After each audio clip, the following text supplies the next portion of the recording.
This week, all three regulars are guests, which is nice. It should save the fans their usual complaints about the guests, because no one has any expectation of the regulars being funny. My hacky joke aside, it actually is great that all the regulars are guests, whether you like them or not, because that means we get to see something a lot of the fans want. We get to see some Kill Tony All-Stars do sets. A rotating cast of regulars would be much better than seeing the same three comedians every week. The show opening with Casey Rocket has been great, though. He hasn't worn out his welcome yet, although, feel like it could be coming by the repetitive nature of his comedy, but, I love him. I bet he's great to see live. I'd love to see him do a longer set. Hans Kim is by far the worst, so Casey has been a breath of fresh air. But instead of every week watching William Montgomery and Casey Rocket doing Mad Lib versions of their sets from the week before, how about a rotating cast of regulars? There's enough good comedians found on Kill Tony. Let's highlight a few of them. I'm sure it's an honor to perform at Red Band's Secret Show, but for the fans at Kill Tony, give us a chance to see these comedians again by letting them come back on the show more often.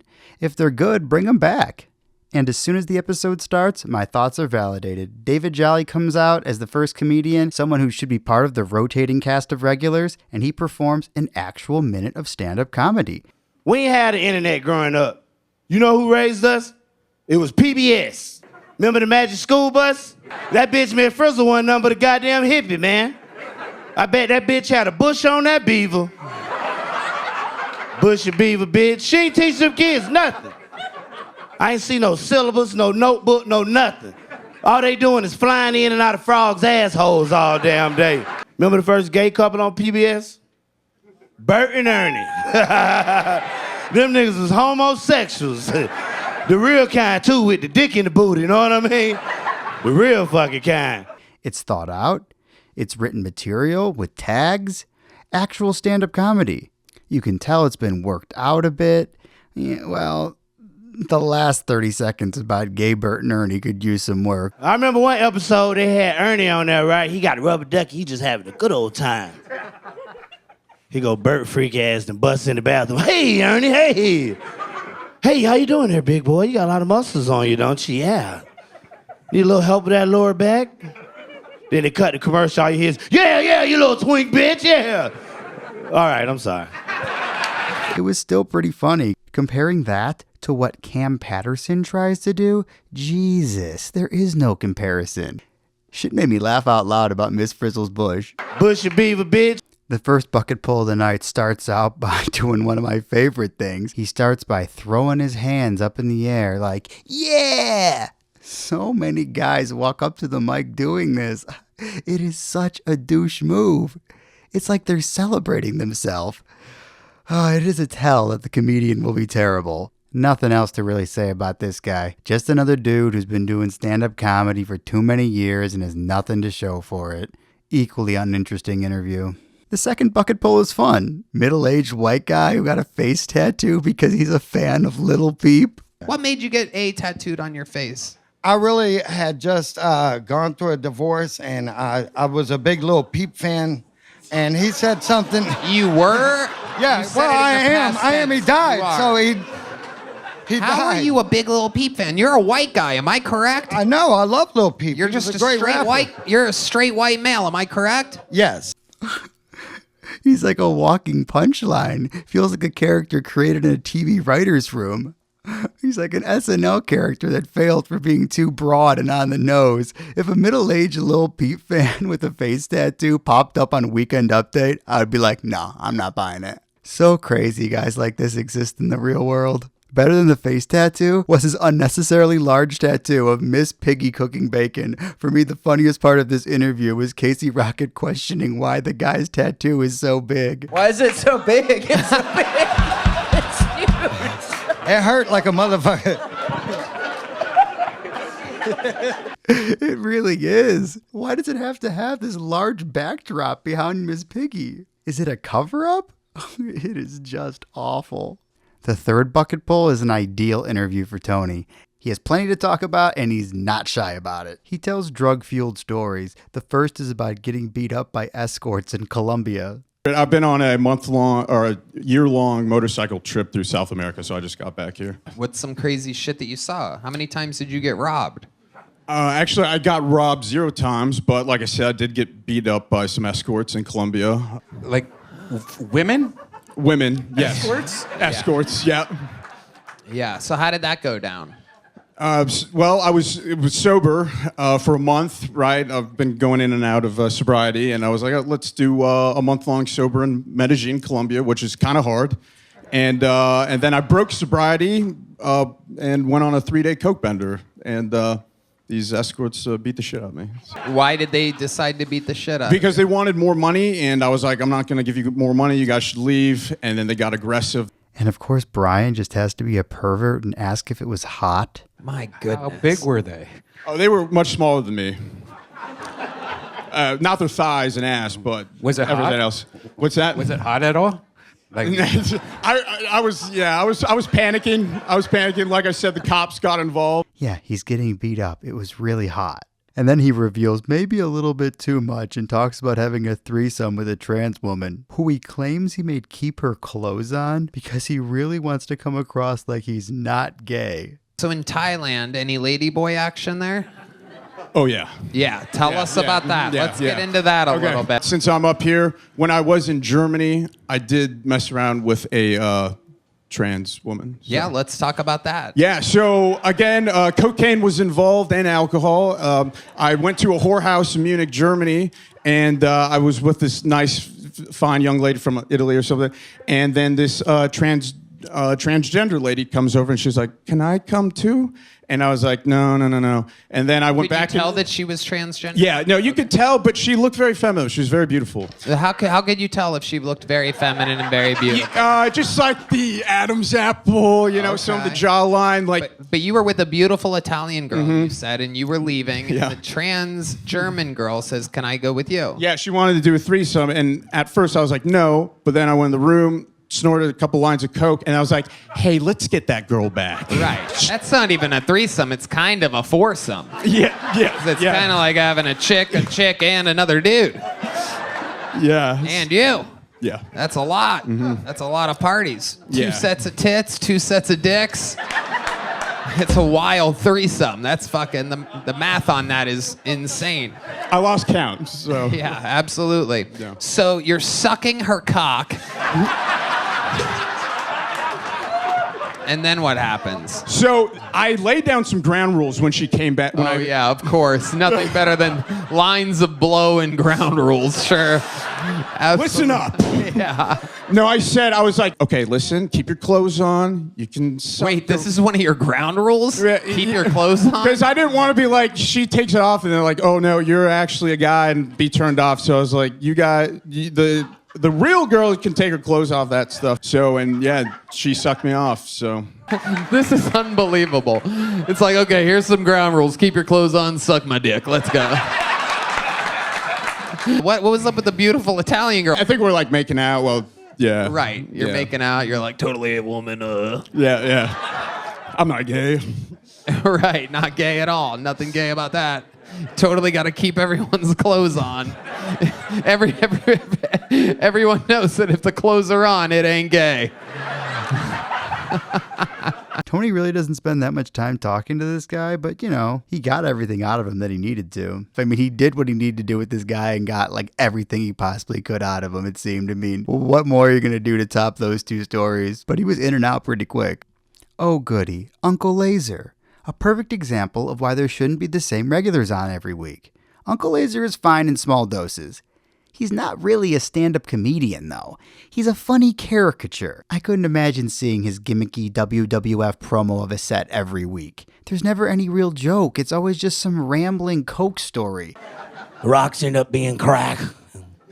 We made endless love all night. We stayed up all night in my garage till the sun came up, talking about, the Underground Railroad and how it was actually underground the whole time, The audience doesn't even seem to know if it's supposed to be part of the joke or not, but he keeps mistakenly referencing that Tom Cruise is a Jehovah's Witness. Tom Cruise is a well-known Scientologist, so the audience really doesn't laugh when Uncle Laser keeps repeating this. You know the Jehovah's, right? They travel in tandem, singing songs and praising their Lord, Tom Cruise. I don't give a fuck about the guy from Mission Impossible. Do you want to go polish off last night's 8-ball with me? Anything is better than Hans Kim, but listening to someone high on cocaine talk about their previous times they've done cocaine. It's cliche, annoying behavior. Boo! Uncle Laser's stories are the type of thing most people try to avoid in the real world. They're like what you would give as an example of a conversation you'd want to escape. Some coked out guy telling you about the last time he did coke or got laid on coke. Y'all ever try to get the Jehovah Witness boys to do cocaine with y'all at the front door? He does cocaine, guys. It's hilarious. Whew, the next bucket pull had me wishing Uncle Laser was still up there. That's right, class. Listen up, it's substitute teacher time. I used to be a substitute teacher. Substitute teaching wasn't as difficult as I thought. I know I'm a substitute while I was subbing. He's a substitute teacher, guys. Which, who even knows the legitimacy of this claim? But he does have school assembly energy. I'll give him that. What is for certain is that he is just annoying. How long you been doing stand-up now? 3 years now, almost to the day. And I remember you from way back, right? You've been at all the Kill Tony locations. An unfunny guy who's been on Kill Tony too many times already. You can watch this guy grow as a comedian over the years. This guy cannot figure out what to do with his hands. Oh, look, another one. This guy's fist bumping the air. Tony saves it, though. He starts talking about how this guy's making more money donating to a sperm bank than all these other open mic comedians doing Postmates and Uber. What do you do for work? I'm a sperm donor. What? Oh, God. Our future is fucked. How much do you get paid for that? 110 per pop. Are you serious? How many times can you do it a week? Every 2 days you can. Wow. So you go back every 2 days and shoot a load in a cup. It's how I make a living. The other open micers know about this? these guys are sweating bullets, postmating for 8 hours a day to make $110. They're gonna all be like, wait, what? What the fuck? Wait, jizz in a cup? Holy shit. 110 bucks. Yeah. 110 bucks used to be what we would work a fucking bartending shift in Columbus, Ohio for back in the day. Fucking stocking shelves and wiping down bottles. Did they keep you posted on like, hey, you've got like 15 kids out there now?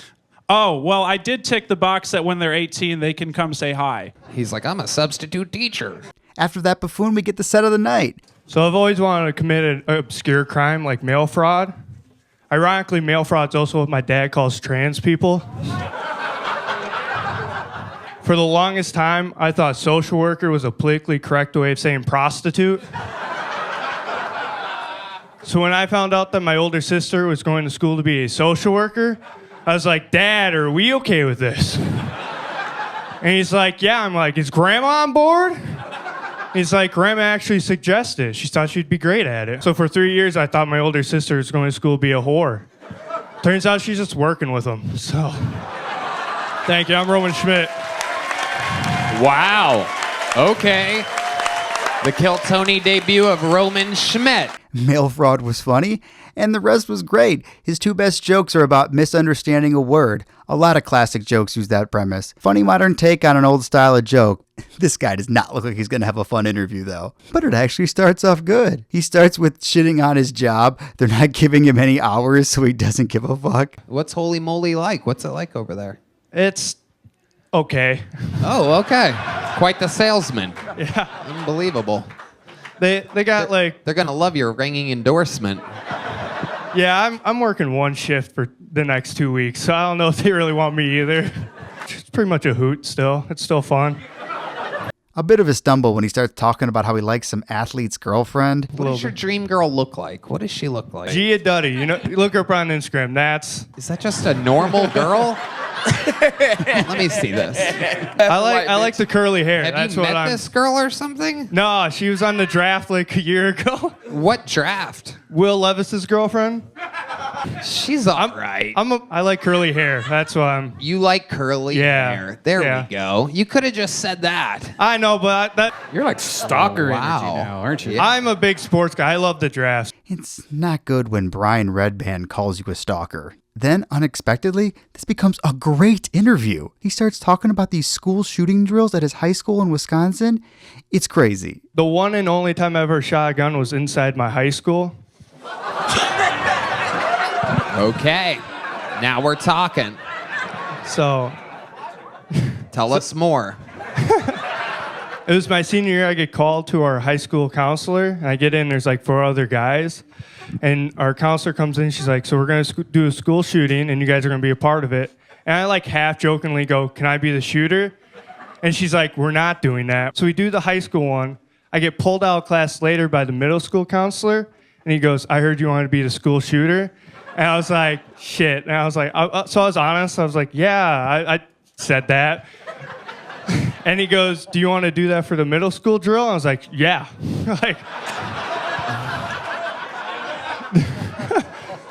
so the next day, I got pulled out of class again. And I got dressed up, and all the middle schoolers were in our like auditorium, and they gave me a gun with blanks, and they told me just aim at the ground, don't. And I was like, "Okay." And he told me to. An actual gun with blanks? Yeah. I aimed at the ground.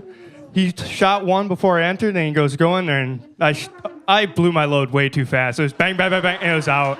Did you say anything cool before you started shooting? School's out for summer.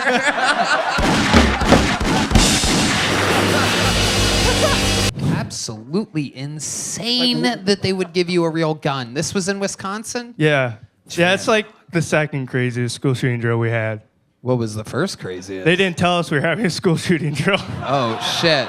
Imagine being the parents of the kids coming home and saying that there was a shooting tonight. Yeah, like they didn't tell you and they had somebody else with a gun and blanks? So they sent an email out 5 minutes before to all the teachers, and a cop came in and he just had like a fluorescent shirt saying shooter for that one. And he goes, "What would you do?" And we were like joking around, like, "Oh, we'd fight you." And then he like shot blanks, and we're like, "Oh." So we ran out, and like I knew it was a joke, so I was like, "Oh, that's funny." He scared us a little bit. But there's kids like jumping through like the lunch tray return table. Kids ran home. This school is insane. What school district is this? It was Colby School District. Colby School District. Yeah, that was my sophomore year, and then we didn't have one for my junior year because of it. I fucking bet. This is the most insane shit I've ever heard of in my entire life. That is crazy. Did the news ever pick up on like? Yeah, that one they did. Yeah. Wow. That one they were like, "What happened?" And they're like, "Shit went down," and that was about it.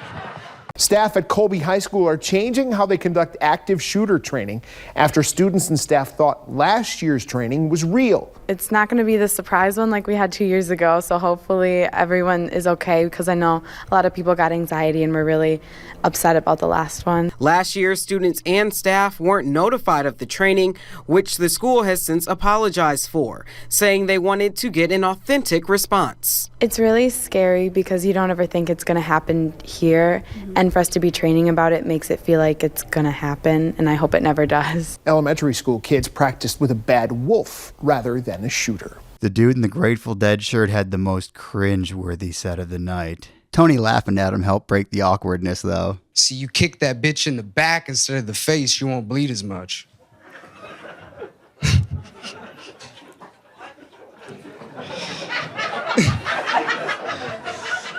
That's why they're called bitches, right?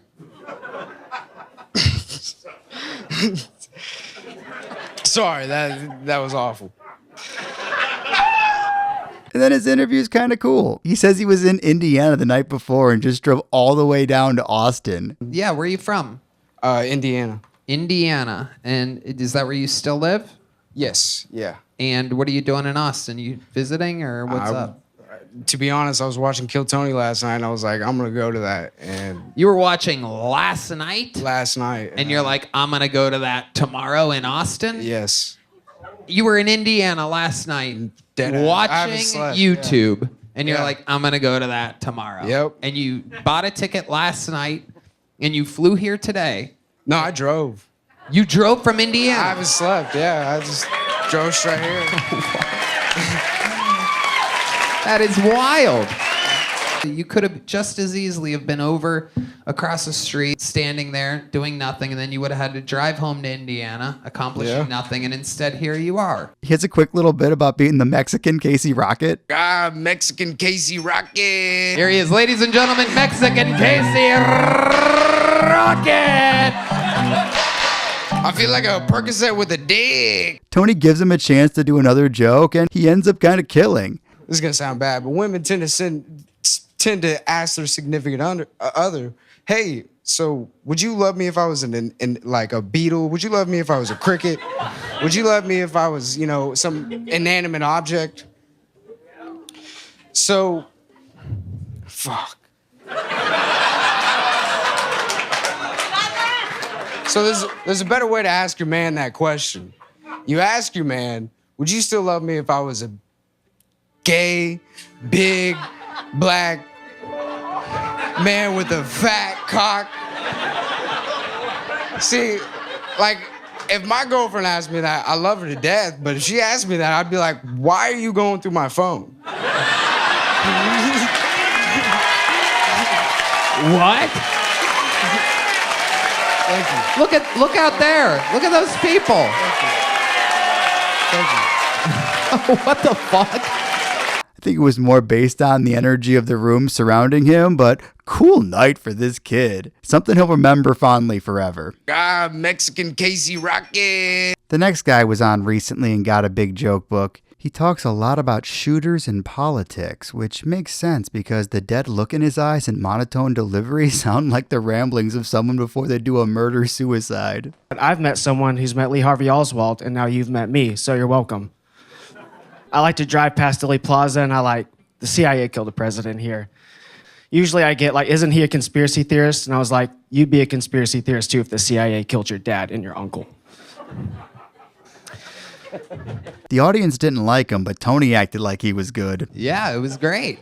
Jacob, you always do good here. You already have a big joke book, right? Mm-hmm. You were just here. What else? What else? That's fine. Tony liked him before. Not everyone can be good all the time. Seems unlike Tony to act like this guy was something good. Usually he reserves that for the regulars and his golden ticket winners.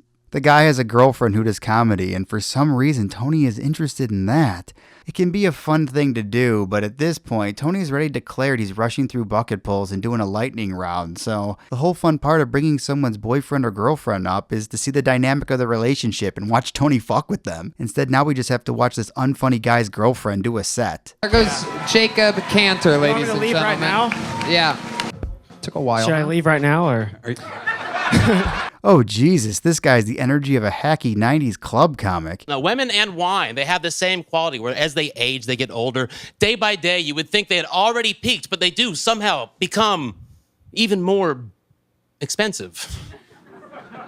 He claims he's in a band or some shit. He sings, Everybody's doing good, good as you wait. All right, there he goes, Luke Nukem. It's not the worst. Tony boots him. He's gone. The audience reacted well to the next guy, but he was not my thing. If I have a kid, I want to have a fat kid. Because he's either going to overcome heavy adversity and build strong character, or the little guy loses a foot and we don't walk from the back of the parking lot anymore. And it's cool if some of you didn't like that joke. There is a certain type of person that normally doesn't, and that's type 2. Nothing really authentic or original about him or his jokes. Prototype generic comedian. The Iranian woman's back and she does her little shtick. Every joke is some pun about being Middle Eastern. I am originally from Iran. You may know it as Iran. I ran so fast and I never looked back. Persian women rock. Once you go Persian, you're like, hey, nice rug. Tony seems to like the old broad. I used to do stand-up years ago, before you were born. Yeah, absolutely. God, for some reason it turns me on when you talk like that. It's incredible. You know me. You are kind of like a hot little desert cougar. It is kind of incredible. It's like something about you. A little fucking... Does Tony like the older ladies? Possible gilf fetish? Check his browser history. Scroll through those recent searches. Holy shit. The Unabomber's girlfriend is worse than I could have imagined. She and the Zodiac Killer just drove from Dallas to Austin, which is like a 3 to 4 hour drive just for the chance to get on Kill Tony. Holy shit, is she irritating. It's like that annoying girl in class that talks too loud, too quick, too much, and the jokes are crazy lame. It's gotten to the point where I'm like, you know what? Polygamy doesn't even sound that bad to me. You're meaning to tell me I'm in a relationship with this man and he is wildly outnumbered? There's nothing I've ever wanted to do more in my life than to stage a coup with my gal pals, all right? Fucking try me. Reminds me of what it's like to get in an argument with a friend's girlfriend. Oh, you don't think domestic work is work? Then good luck keeping the 72 kids and the sourdough starter alive then, bitch. What a horrible voice. And her sing-songy tone. Is that lisp natural? Have you always said It's that? the braces. It's the braces. It's the braces. You just love making S noises with those fucking braces. Oh, yeah. Oh, yeah. What do you do for work? I am a certified postpartum doula, lactation educator, placenta encapsulator, and birth doula, and postpartum educator. Jesus Christ. I'm also a waitress, so, you know. Well, absolutely. That's where you make the real money, right? Yeah. Oh, yeah. In the interview, we find out she has 4 kids, multiple of which are on the spectrum. I am a single mom of 4. Are you fucking serious? Yeah. I'm also a special needs parent. Oh my goodness Yeah, gracious. yeah, So yeah, your yeah. kids sound like you do. I got braces so that I can relate to my special needs kids. Fire trucks. Look, I sound just like you now, Billy. I have a my oldest is nonverbal autistic. He's 10, and then I have a 9-year-old who's also on the spectrum, but he's a freaking savant, dude. Like, he's way too fucking smart. She claims one of her Rain Man children taught himself how to read at 2 years old and taught himself to talk through reading. He taught himself how to read before the age of 2. 2? That's how he became verbal. Holy shit. Learned to talk from reading. I think he learned to talk from hearing people talk. Okay. Yeah, he taught himself a lot of like foreign alphabet, so he knows the Russian alphabet, the Greek alphabet, the Coptic alphabet. Come on. Reading at 2 years old? I'd believe it if she said 3. I understand that some autistic kids can read early, but that's usually preschool age, like 4 years old, not 2. 2? Hard to believe anything this crazy lady has to say. As they said, she looks like a 12-year-old with braces, but she's 32 with 4 kids. A single mother of 4. How old are you? I'm 32. Wow.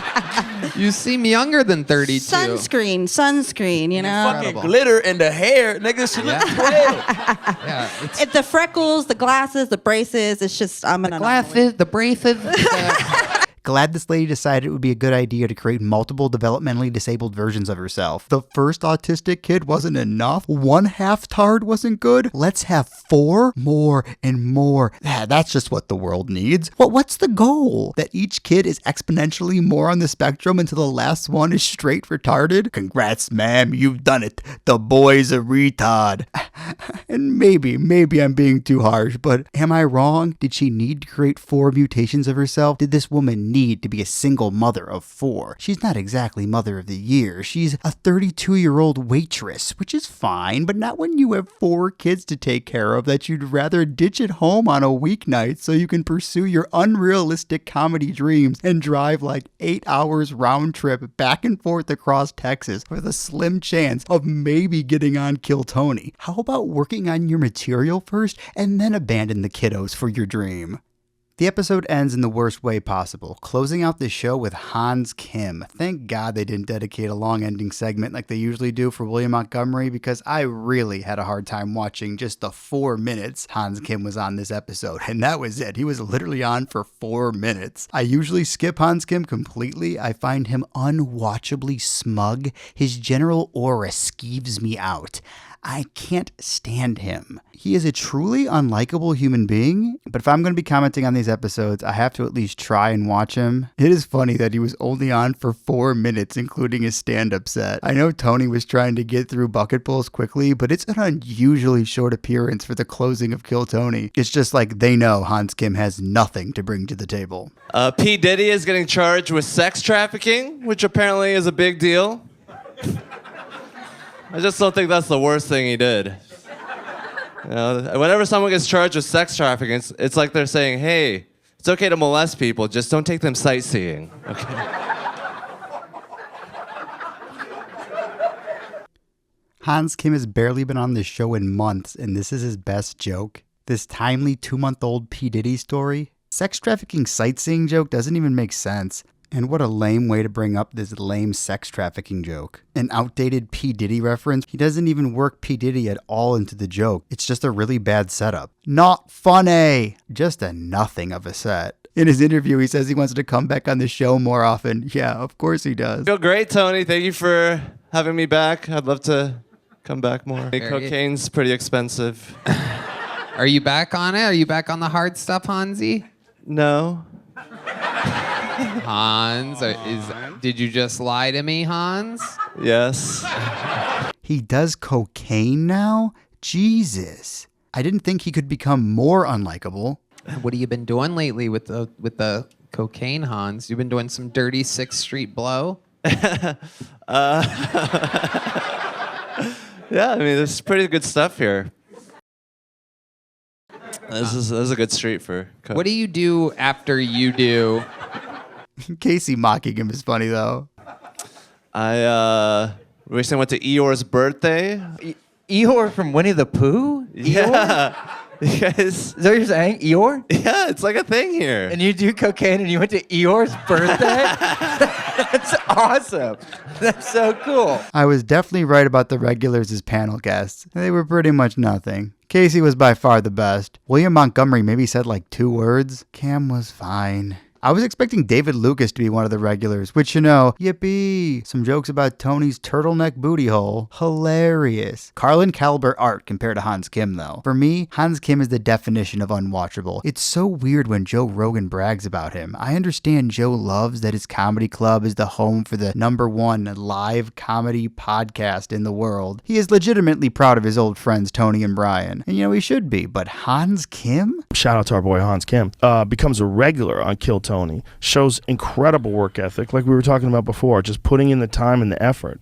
Who puts in the time and effort more than Hans? The popular thing to repeat online is that Joe Rogan is a bad comedian but a good podcaster, and they don't just say he's a bad comedian. It's repeated ad nauseum that Joe Rogan doesn't even understand comedy, which is just crazy. Joe Rogan's stand-up is really funny. And not just his early stuff about weed or Hugh Hefner being a creepy old dork. His 2016 special, Triggered, has a lot of great bits. The bit about the female guard at the White House, the demonic Kardashian possession of Bruce Jenner. I saw him do that bit live, one of my favorite comedy memories. Seeing Joe Rogan live is always hilarious. I don't understand who's watching Joe Rogan specials and thinking they suck. Most of this rhetoric about Joe Rogan being a bad comedian is probably from people who have never watched his stand-up comedy. I've been listening to Joe Rogan do podcasts since the Ice House Chronicle days. He is now the most famous podcaster in existence, but I will boldly proclaim that Joe Rogan is a better stand-up comedian than a podcaster. There's so many creepy old people that nobody fucks with. Like Hugh Hefner. He's another one.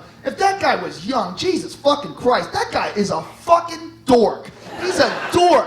With his stupid wardrobe, with that fucking smoking jacket he wears in every picture. Look, here's my 4 retarded girlfriends. He parades them around. Every picture. The guy's never by himself. Those 4 lost, sad, soulless girls. It's just so pathetic. They look exactly the same. You look deep in their eyes, you see the back of their skulls. He's a creepy old fuck. Could you imagine if that was a young guy?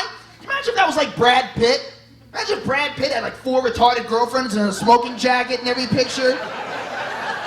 You'd be like, what the fuck is up with that asshole?